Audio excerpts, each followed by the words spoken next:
Here's your challenge. How many riders in green jump the ramps? Go.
Here's your challenge. How many riders in green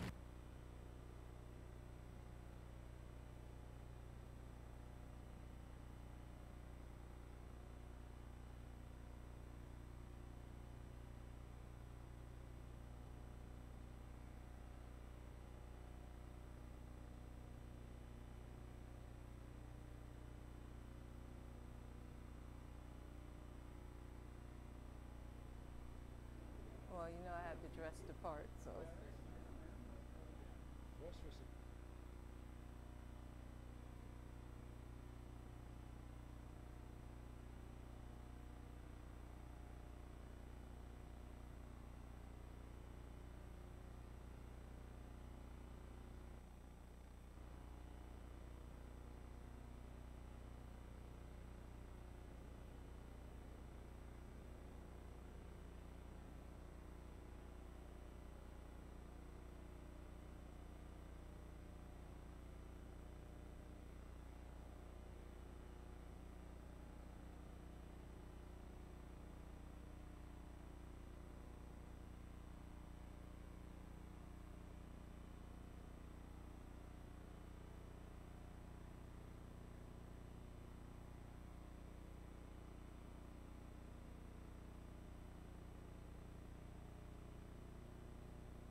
All right, let's get started with our lunch and learn for September, right guys?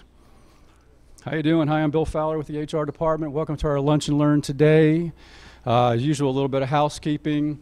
Everybody who came in here signed the roster, so we'll give you credit.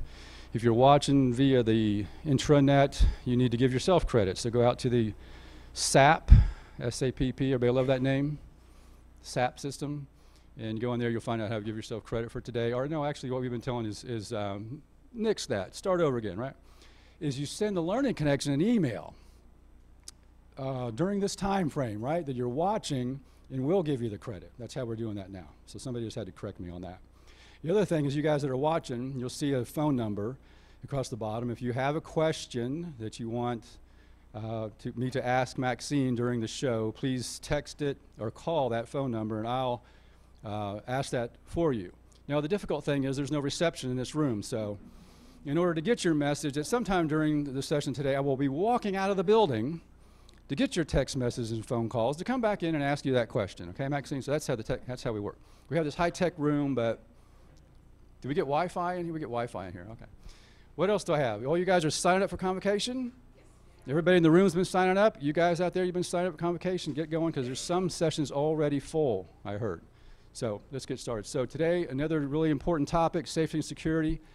Maxine Oliver's here, director from our safety and security department. So Maxine, take it off. Thank you. Good afternoon, everybody.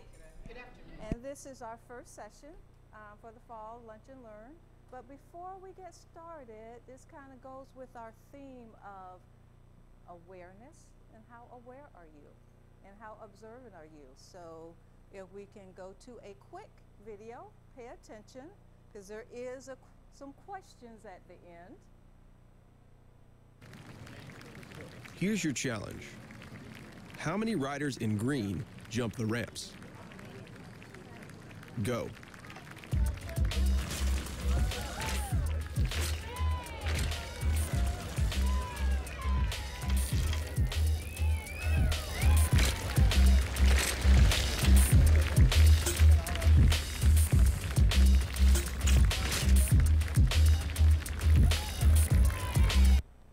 Okay, got your number? Everybody know how many? Okay, let's see. Let's see if you're right. 5 riders in green jump the ramps. But did you notice the unicyclist? How about the hidden message? Did you see that? Did you notice the man dropping the suspicious backpack? Your next challenge, be aware of your surroundings. If you see something suspicious, say something to local authorities. So you see how sometimes if you're not looking for certain things, you can certainly miss them. So that's kind of our theme today, is just awareness, knowing what to look for, being observant, so that when you see these things, again, if you see something, say something, call someone. We would much rather you call us and have it turn out to be nothing than for you to assume that, well, someone else is calling or it's not important. So, oh, I need to click myself, huh? Okay. And just so you know, September is National Campus Safety Awareness Month.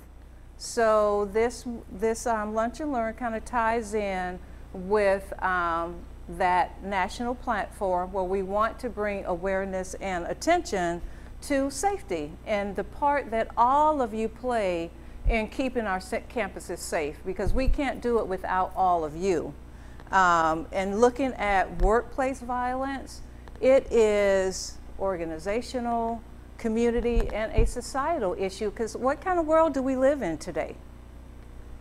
Things are happening every day. So will we ever get back to being able to dial it back to where this doesn't seem like our new normal? You know, I'm hoping that's the case, but in the event it's not and it continues, we want to make sure that you are prepared to handle whatever may happen and come your way. Because as we know, emergencies can happen at any given time. You're walking across campus and do you know what you may come across or what you may hear or what you may see. So these things are happening all the time. So we think it's very important for you to be prepared for the what ifs and the unexpected. And again, on any given day, I took that from the movie Any Given Sunday, you know, anybody can win. But anyway, anything can happen. So your best defense is preparation, being prepared, developing a safety plan for both work and home. How many have a safety plan? Oh, my face is so sad that all hands did not go up. Because why do we want one at work and at home? And when we're out in the community, you know, we go shopping, right? We go to the movies, we go to outdoor festivals, outdoor concerts. I was just at one last week at Camping World Stadium, an outdoor concert. Are you ever thinking about things that could happen when you're out enjoying yourself and going about your business? So when you develop your plan, make sure it's flexible and make sure it's adaptable to any given situation, and having a plan A and also a plan B. You know, in case your initial plan doesn't work, then what? You don't want to be stuck. So always thinking about those what ifs. And when something do happen, when you're hearing all the sirens, the police, the fire, you know, things going on, what are you thinking? What's going on, right? You know, and you may be calling, you may be wondering what's happening. So this is just kind of a snapshot of things that are going on behind the scene that you may not be aware of. Say, how many were on campus when we had the lockdowns? Okay, so what were you thinking then? You know, what's happening? What's taking so long? Why are there still people walking around, right? A lot of feedback came to us about that. So just so you know, when things like that happen, say, because it was this site, Sanford Lake Mary, how many ways, how many roads come into this campus? Okay, 3, 4? Okay, so just think of how many resources, how many law enforcement officers it takes to close down those major roadways, because they're coming off of what, 1792? They're coming off of Lake Mary. It is going to take time to get those resources there. So that's what our partners are doing, our first responders. They are gathering that information. They are talking to us in the college. What do you know? What do you have? So that they can plan and organize how they're going to deploy those resources. And they are not just going in with a lot of people just rushing in. They're being staged somewhere. They're giving specific assignments so that they go and they set about taking care of different parts of that emergency. So just so you know, those are kind of the things that are going on behind the scenes as the situation is unfolding. So hopefully that's not you. You know, what will people be doing on campus? What will you be doing on campus? Are you going to be calm? You know, are you going to be scared? Try to be brave? All of a range of emotions take over people, because everybody does not respond in the same way to an emergency or a crisis event. You know, some people are going to be calm. Some, you know, if you've gone to workshops like these, and we've done many of these workshops, your training is going to kick in for you. And that helps you to remain calm, and that helps you to react and make those decisions for your own survival if you remember that training. And that's the purpose of this workshop today. So what do we want you to do? Of course, we want you to think about your emergency plan before something happens, and making sure that someone knows to call 911. You don't want to assume that someone else is doing that, and it stands where you are unless it's not safe to do so. Staying off the phone in the event you have to call, because we live in the age of what? Social media, right? And when a situation is happening, we see it all the time, someone is recording what is happening rather than calling 911, because why? They want to be the first to put it out there on social media. So we want to make sure that you use your phone, make sure it's ready. How many have those emergency numbers pre-programmed in your phone? Again, sadness.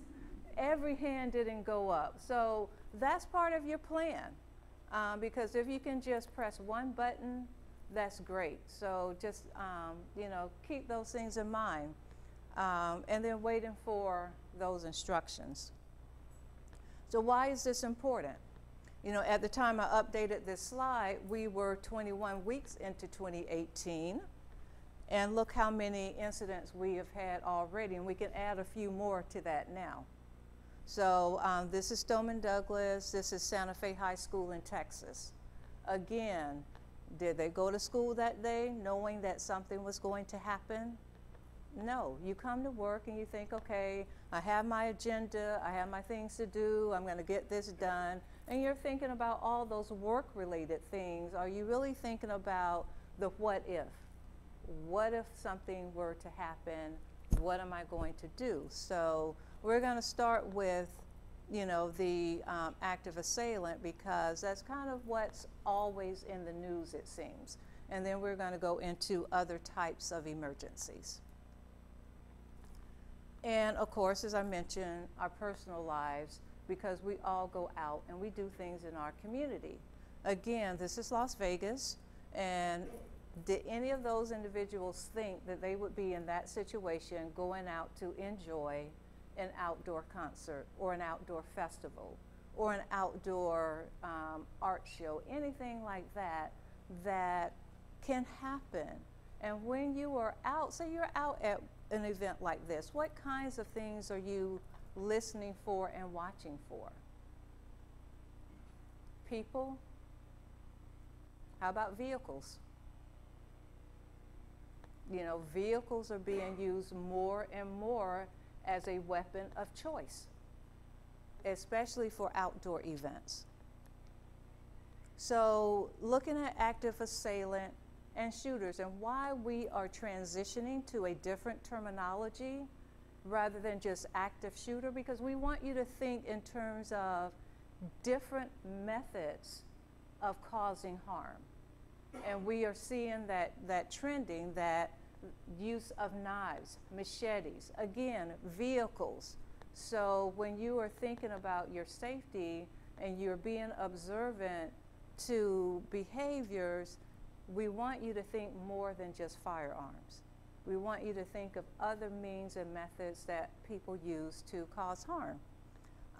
And we all know what they're looking for. They're looking for a lot of people, you know, to, you know, commit these acts. And what their motives are, does anybody know? Is it anger? Is it ideology? A lot of these are related to mental illness. You know, there's some mental health related components to them. So just being mindful of that. And when we're talking about behaviors to look for, what kind of behaviors do you think you're looking for? Anyone?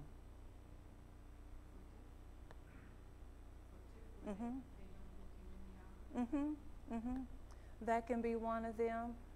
We want to be very mindful, you to be mindful of when we're talking about what's suspicious, because we get that all the time. Oh, well, this person is acting weird. What does that mean? Weird how? What's the behavior? How do you describe it? And again, we're not talking about gender. We're not talking about race. We're not talking about ethnicity.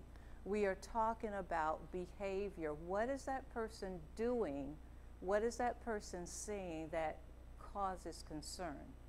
So that it can be reported for early intervention. That's what it's all about. So you've heard this before, running. And do you just run blindly? Yes? No. Okay, even that is strategic. So if you feel Say if it is someone with a gun and you hear gunshots, where are those shots coming from? Can you determine that? So if you feel that they're off in the distance, if you think that you're not going to put yourself in harm's way, of course you want to try to get out of that situation. And when you do, you're going to run until when? Until you feel safe, whatever that means for you. And as you're running, you're also looking for things that you can use for cover in the event someone steps out and surprises you, or you misjudge where that individual is, that there is something, you know, you can hide behind, you can get behind to provide some safety and a barrier for you. If you cannot run, then the next thing you want to do is hide. And again, are you just hiding, or are you being strategic about that? Say everybody in this room, there's some kind of commotion going on. You don't know what it is. What are you going to do? There's how many people in this room? You kind of look around at each other saying, what are we going to do? What are you going to do? Okay, suppose you can't lock the doors. Yeah, so again, you're using whatever you can to create some barriers. You're going to make this room as safe as you can. You're going to turn the lights out. You're going to spread out around the room, and then you're going to quietly talking about your next plan of action in the event it comes to that. And again, I want to remind all of you that everything that I am talking about is contained in this emergency response guide. How many have reviewed the contents of this guide? Okay, I'm a little happier, but every hand did not go up. So everything we're going to talk about, you can find a tab for it, flip through on this guide, and it's going to basically give you the same information that we're talking about today. Okay, so you're hiding, you've silenced your cell phones, your other devices. How about the projectors and things like that? When you go into a room, a conference room you use in classroom, do you know how to turn those things off quickly? How about the lights? Okay, do you take note of where those switches are when you walk into any room? Okay, so again, those are things you want to keep in mind. And you are staying quiet, you're keeping everybody else as quiet as possible. Suppose you have somebody hysterical, what do you do for them? No, you don't. You don't do that, not like in the movies.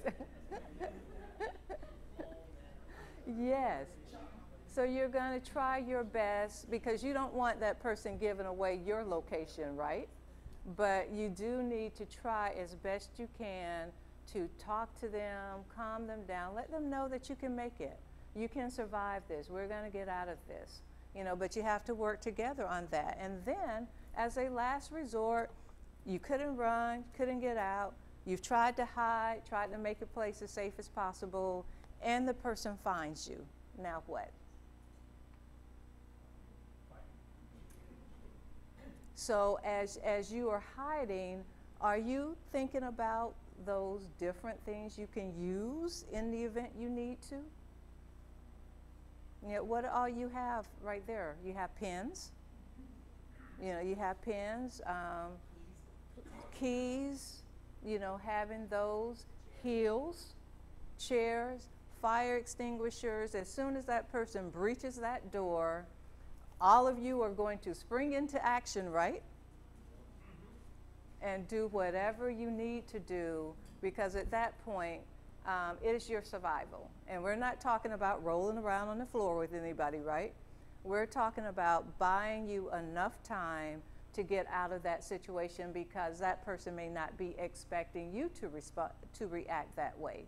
So they may be a bit disoriented, and that's going to give you enough time to get out of that situation. So any questions about the active assailant, running, hiding, fighting, what you need to do to survive those types of incidents. Yes, absolutely. So if the person is there, how else might you get out? They can see you. Yes, they can, but how are you hiding to make it less likely that they can see you? Exactly. So this wall could be, okay, we're all crowding back here. And, you know, whoever's on this end here, if they find you, okay, these are the individuals that have to try to disorient that person somehow. If you can make your way to another door to get out. Because what are you doing when you go into any room? You're looking at, how am I going to get out? Do I have 2 exits? Some rooms, classrooms, there's only one.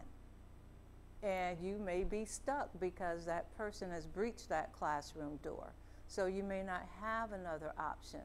Do you know where this door goes? Is it locked? Do you always know that? Do you go over and try when you come into a room? Do you try that handle? Do you step out and see where that hallway goes to? You know, you do those things. It's okay. You know, do those things just to say, in the event I need to run out that way, am I going to be stuck once I get there? You know, and have nowhere else to go. So take a moment to orient yourself to your work environment. You know, in your office environment, many of you have moved into new office spaces. Did you take the time to really assess to say, if I'm in a situation in my office, what my options are? You know, what am I going to do? How am I going to get out? How am I going to alert someone if I can't get to my phone? Or I have my cell phone, but I'm inside and my cell phone has no reception. You know, what other options could you have in those type of situations? So making sure that you always do that no matter where you are. If you have to evacuate, and we'll get into that a little bit later, do you know where those designated assembly areas are for the area of campus that you work in? So those are things you want to review before you need to have that information, so that when it comes time, if you have to do that, it can be orderly and you know exactly what you're doing and where you're going. So when law enforcement gets on scene in these type of situations, oftentimes you always see people, once they clear you, you are doing this. And why is that? Exactly. You know, am I trying to grab my purse and take it with me? No, leave that behind. My cell phone? No, leave that behind. You want to let the law enforcement partners know that you pose no threat, because again, they don't know who you are. And if they haven't found that person they're looking for, as they go through and clear rooms and sections of the college, they may tell you, okay, stay here, we'll come back and give you the all clear. Or they may tell you, okay, now you can run out and you can go. But there are other officers out there to make sure that that person didn't slip in with you somehow. So that's another reason for having your hands up, your fingers spread, and letting them know that you are no threat. And again, you're not going to run up to them and, you know, so glad you're here, you saved us. No, they have a mission, they have a task, they have a job they're trying to do. It's not that they don't want to talk to you. It's not that they don't want you to know that they're there to help you. They're there looking for that threat, looking for that individual so that they can make everybody safe. So just know that that's what they're doing when they get here on scene. Any questions about that? Okay. So if we segue into the building and emergency information, we've talked about being familiar with the number of entrances and exits, knowing your designated assembly points, knowing the, I'm sorry? Where do we find that? They are all campus maps. So if you visit other sites you know, just take a minute to go on and look at those maps and see where the designated assembly areas are. And also know that depending on the type of emergencies, we may move you to a different location. So you want to go to that area, but not be surprised if law enforcement or security or someone comes to say, we need you to move to this location because it's that type of emergency, okay? Knowing where your AEDs are. Do you have AEDs in your building? Yes? No? Okay. Okay, all right, I'm not so sad then. So knowing where those AEDs are, because you never know when you might have to grab one and use it to save a life, right? And they are easy to use. You turn it on, listen to the instructions, and it tells you what to do. No special training is needed with those. And again, reviewing your emergency guide, because again, all of this information is contained in these guides. And the time to review it is, again, before something happens, so that you have it in your mind and you know kind of what you need to do in the event this situation happens. So we've talked about if you're in immediate danger. We've talked about locking down. And what exactly does that mean? Well, if I go to my guide, there is a section on lockdown and shelter in place and what we want you to do in those situations. Again, you're staying calm, you're staying in your area until you are directed to leave. What about you're locked down, you're in a room, and someone comes banging on the door? Do you let them in? No, this comes up all the time and when we're doing these workshops. You know, we're safe, we've secured ourselves, but now someone is out here knocking on the door to get in because now they are in harm's way. Do you let them in?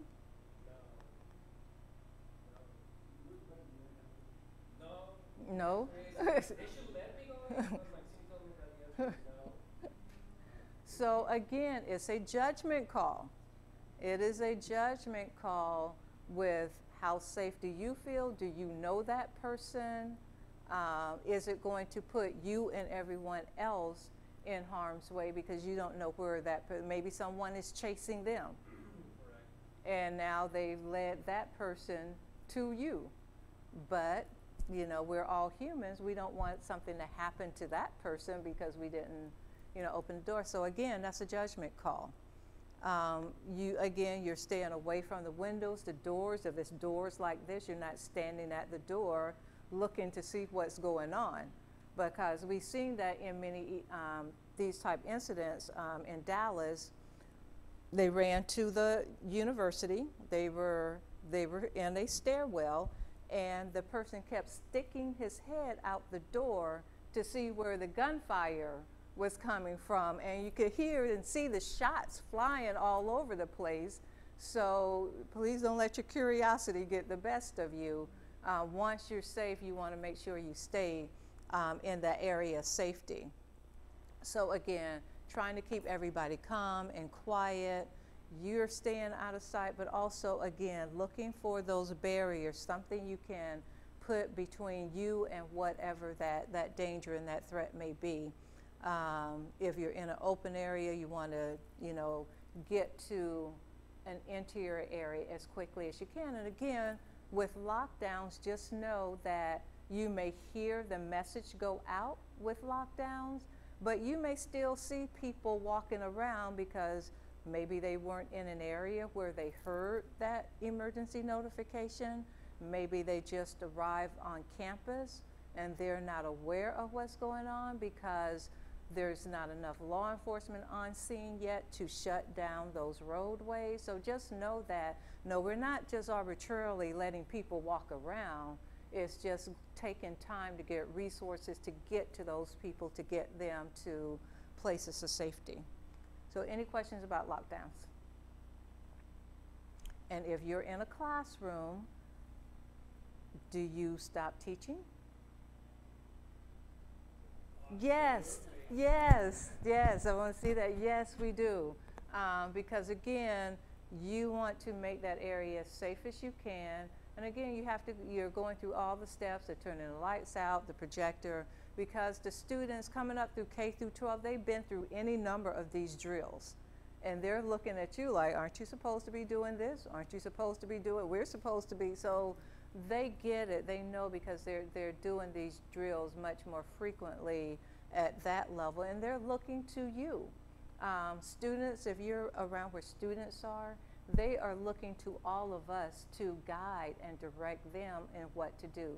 Our visitors, vendors, contractors, they're looking to all of you to kind of, okay, what's that noise? What does that mean? They're looking to you to help them know what they need to do in that situation.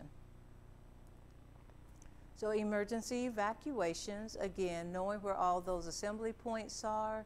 If you know there are students, if you have coworkers or other employees who may have mobility, vision, or other limitations, if that's identified beforehand, before there is an emergency, say if you're in a classroom, it's okay to just say, if you're going to need assistance evacuating, see me later.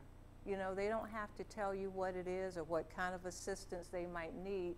That can be a one-on-one conversation, so that when an emergency happens, if something happens, you know that, okay, this person may need some assistance.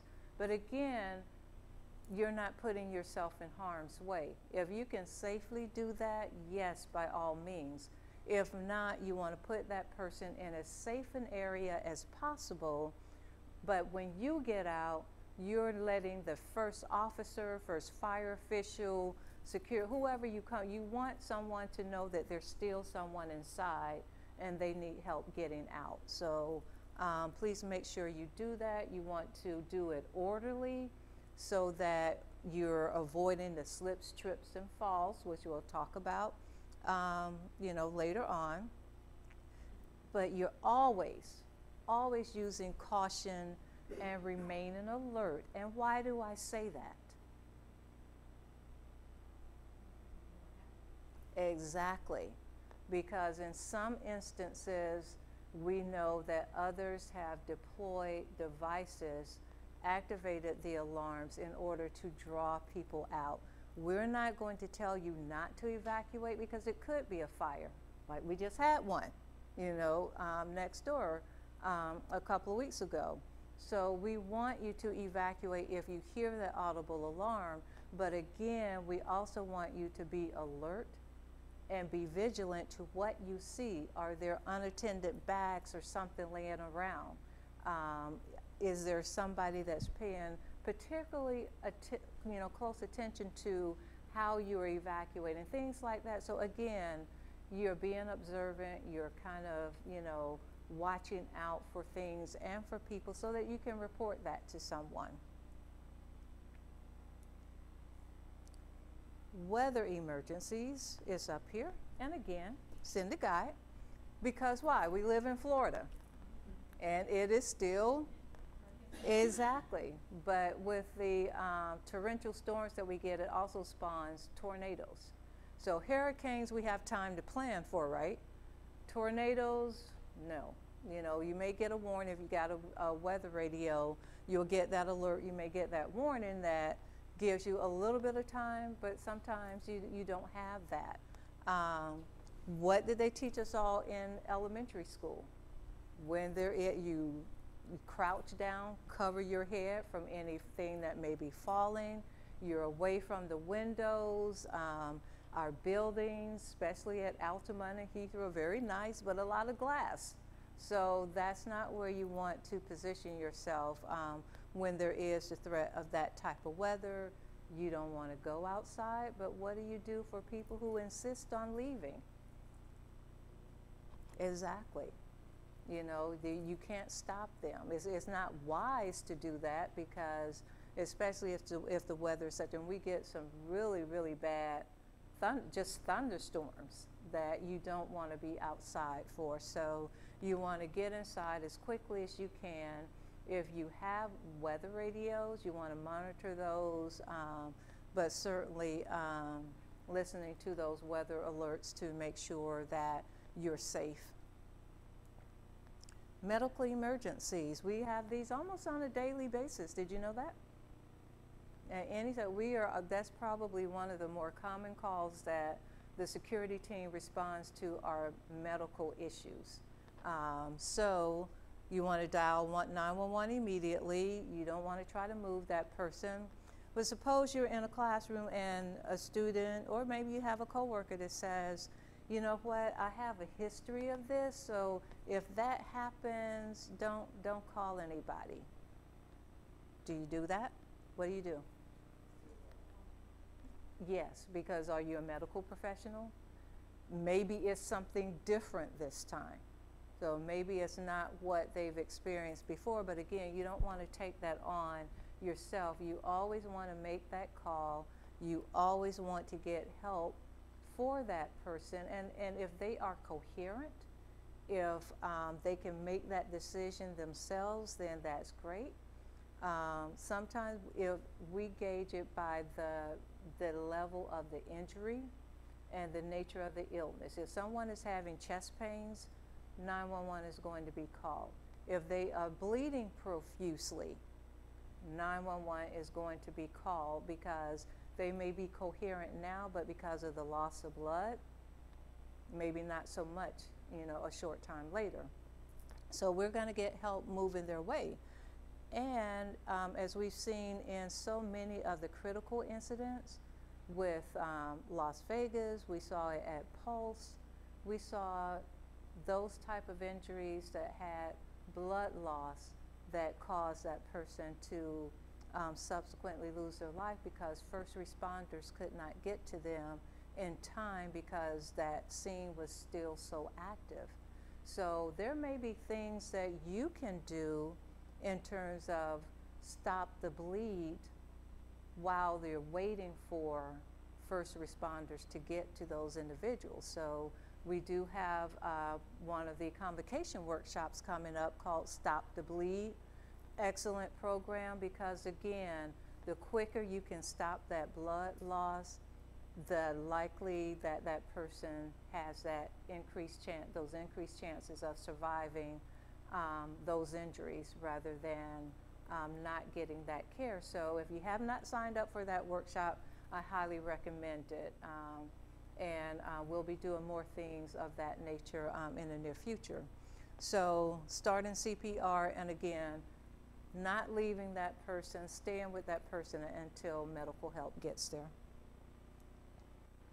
So we all see this far too often, what we call threatening behavior. And when you are, how many people are on the front lines here dealing with students?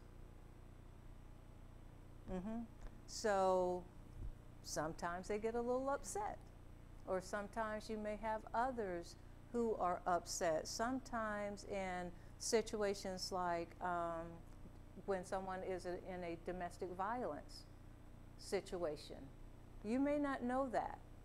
That person may follow that person because for those type of incidents, domestic violence, stalking, they know that person's schedule.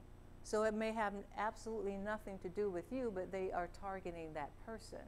And now here they are in your workspace because number one, they're looking for that person who may not be there, or they may be there, so they're upset and it's a potentially volatile situation. So what do? You're trying to stay calm, you're trying to show that empathy, you're trying to de-escalate and calm them down, but what else are you doing?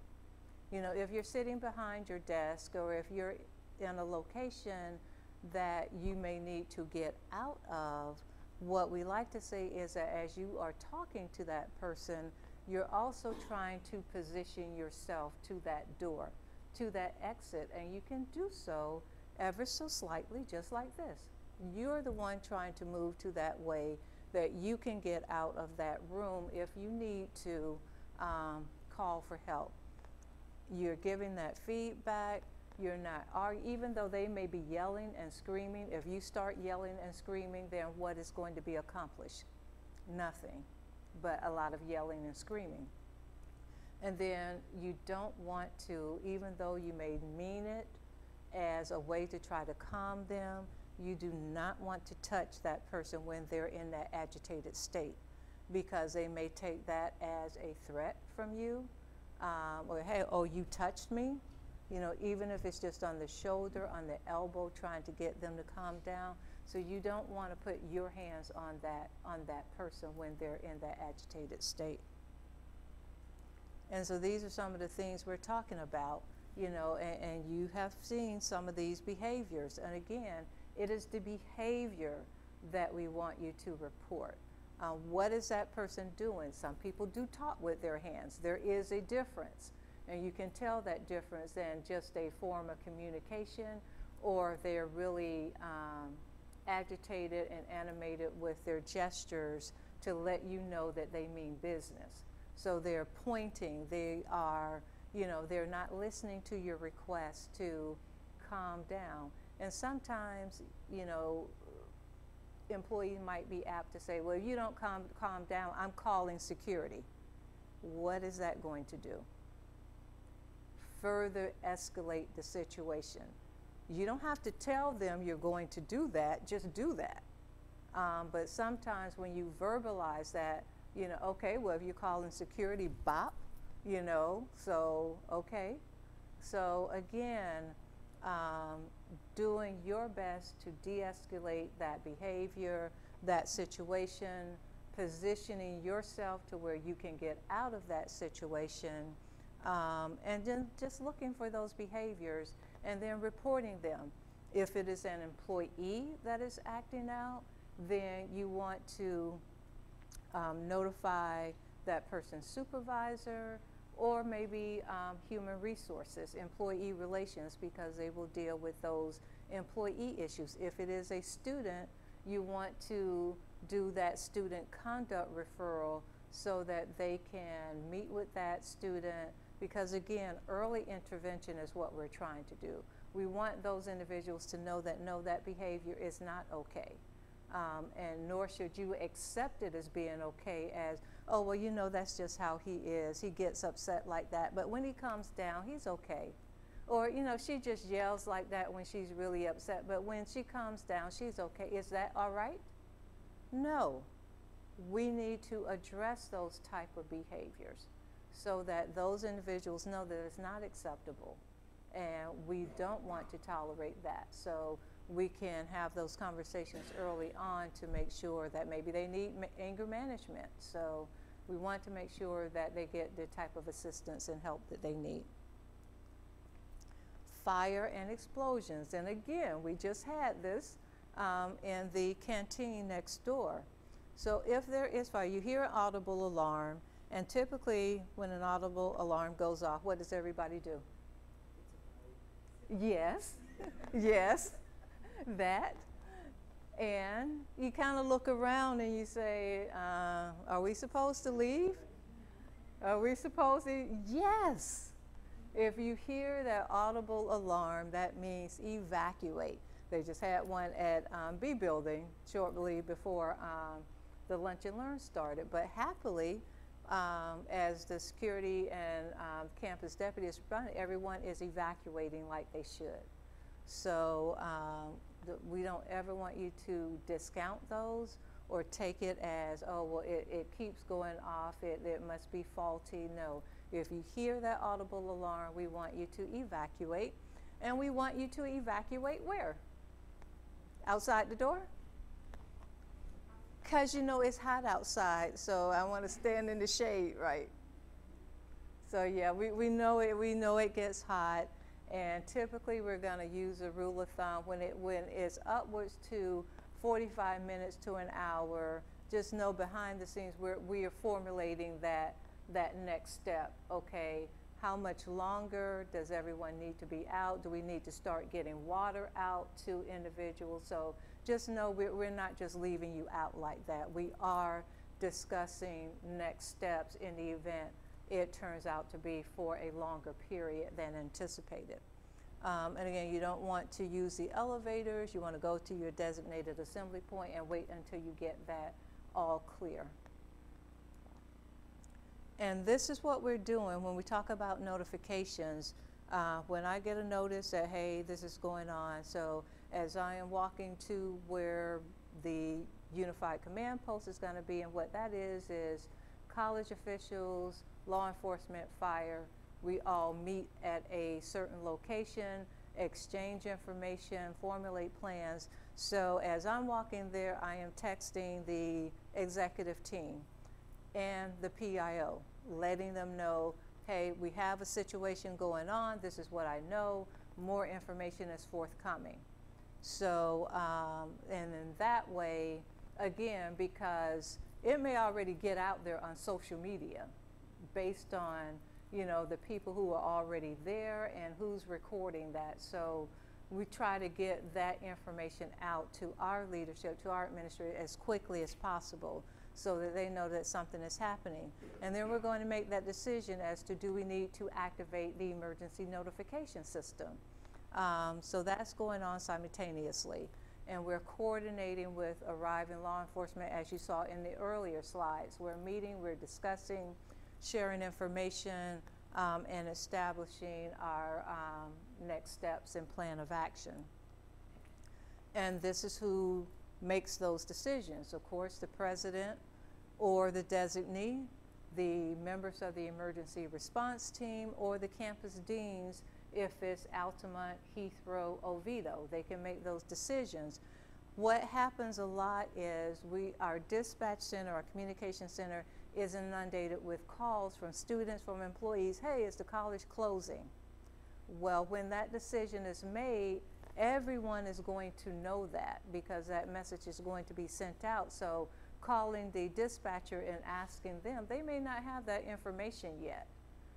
So that's just tying up phone lines and taking away from those emergency lines that we need to and try to keep open. So as soon as those decisions are made, that is disseminated out to all of you. Timely warning, again, when something happens, these are the steps that we are looking at. This is the criteria that we are looking at to determine when we let you know. And we're going to let you know. It's a serious crime, or that person, that assailant, is still at large. We don't know where they went. So we're sending out that, what we call ENS message. It is a risk to you, to your safety, or it is what we call a clearly reportable crime. There are a series of crimes that says if this happens, you must let the campus community know. So it could be any number of things like sex offenses, stalking situations, domestic violence situations where there is a threat to say that person works in an office suite with others. Well, don't you want to know that? So that you can take precautions and we can help that person with their safety plan. So it's things like that. And or if there's a pattern, say you park in a certain lot and we are having a rash of burglaries in that lot. Wouldn't you want to know that? So it's for those types of situations. And we're going to take all of those things and then we're going to use a various number of different platforms to let you know. So if you're on the computer, you're going to see that ticker tape is what we call it, scrolling across the screen. If it's red, please pay attention because that is a message we want you to know. If it's yellow, it's, you know, caution. Green is the all clear. We're going to send that information out. We use social media to get that information out. You can call the hotline. We're going to push out text messages. We're going to have any number of ways to let you know that something is going on. And we're also going to use the marquees that you see around campus, the electronic billboards, so that we reach the maximum number of people to let you know that something is happening. So what else? Remember, you are all the eyes and ears for the college. We rely on you to help us keep our campuses safe. If you see something, please say something and report that. And know that students, visitors, our vendors, as we say, they are looking to all of you, employees of the college, to let them know what action they need to take, how they need to respond. And I would be remiss if I did not cover the risk management component, because this is what we see quite often, too often. And those are some of the slips, trips, and falls that we see that cause injuries to employees. Texting while you're walking, I'm sure none of you do that, right?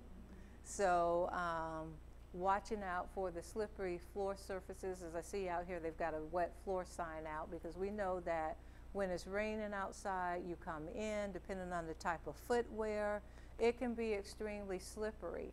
If you don't see a wet floor sign out, please give a call to facilities, preferably, or security, and we'll make sure that a sign is placed out there and someone responds to make that area safe.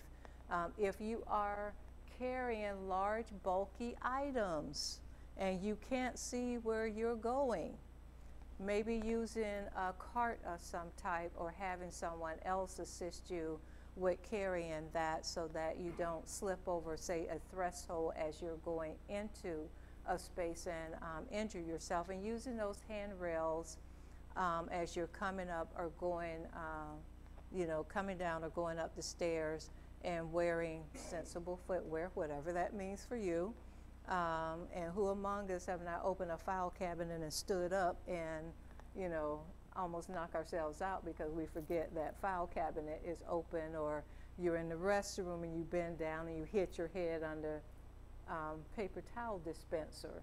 We've had a number of those. So again, just being careful, being safe, and if you are hurt, even if you think, okay, I'll be okay, I'm more embarrassed than anything, we want you to report that, because the next morning, the next day, you may need that medical attention, or it may be a situation where we need to send a maintenance request to have something looked at to make sure that's not a contributing factor to that injury. So making sure that you do that too. So now what? Again, remember to have a plan. Ask any questions that you have. We are here for you. If you have questions, if you want us to come and assess your workspace, give you some recommendations, we are more than happy to do that. And take responsibility for not just your own safety, but the safety of others here on campus.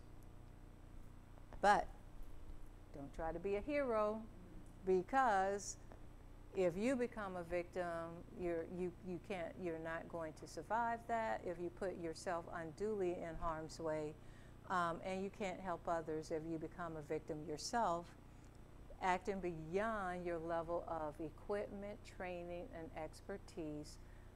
If you're lucky, say in the Waffle House incident where he disarmed the gunman because there was a pause in the shooting, that might not work for everybody. And we had that here where the professor disarmed the student. That may not work in every situation and for everyone, so it just depends on how confident you are in your own skills, and whether or not that worked, and keeping that survival mindset, because if you stay calm, you have a plan, yes, you can survive many of these critical incidents. Any question? Question? So we've got some questions from our virtual audience. One of them is, where did you find more of those emergency guides? Just contact.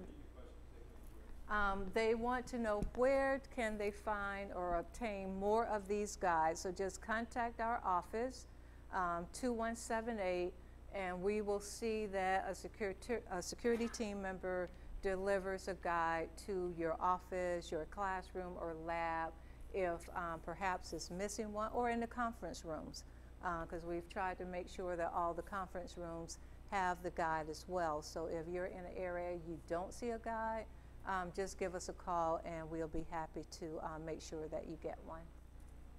The other question is, this person wants to confirm the designated evacuation areas. You mentioned some of the maps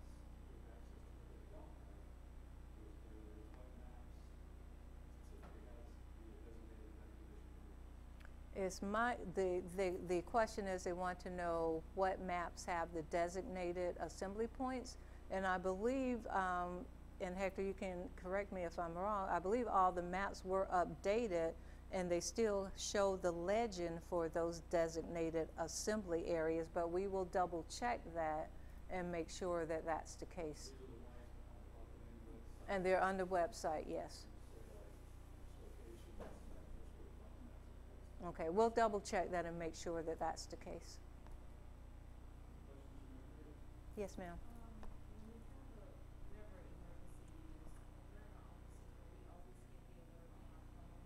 Yes.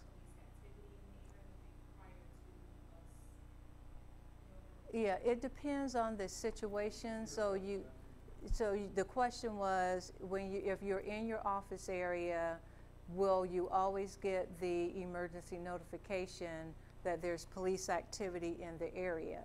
And the answer is that it's going to depend on what that situation is. If it's something critical, if it's something life-threatening, or say they responded because there is a girlfriend-boyfriend dispute and the parties are separated, there's no threat, there's no danger to that person. You may see more than one police officer on site. For those type situations, no, you would not get that. But when you have a contingent of officers responding, then yes, we're going to go through our criteria and we're going to work with law enforcement to determine at what point do we send out that ENS message. Okay?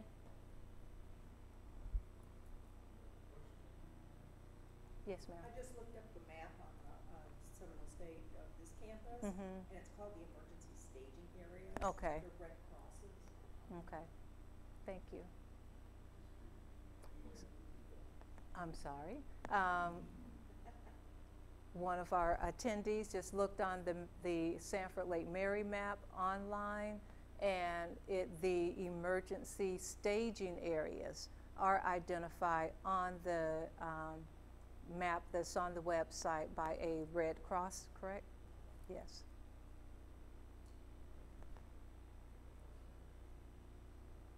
Other questions?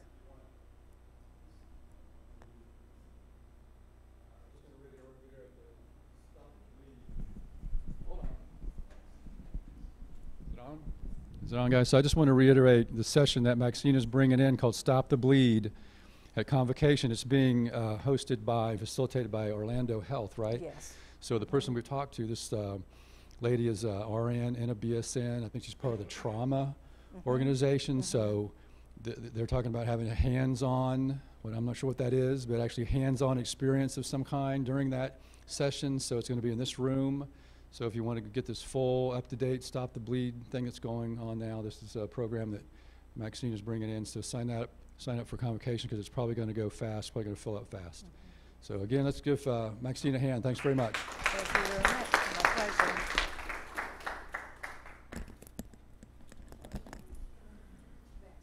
Yes, ma'am. They're not. Okay. Okay, we'll have to see that.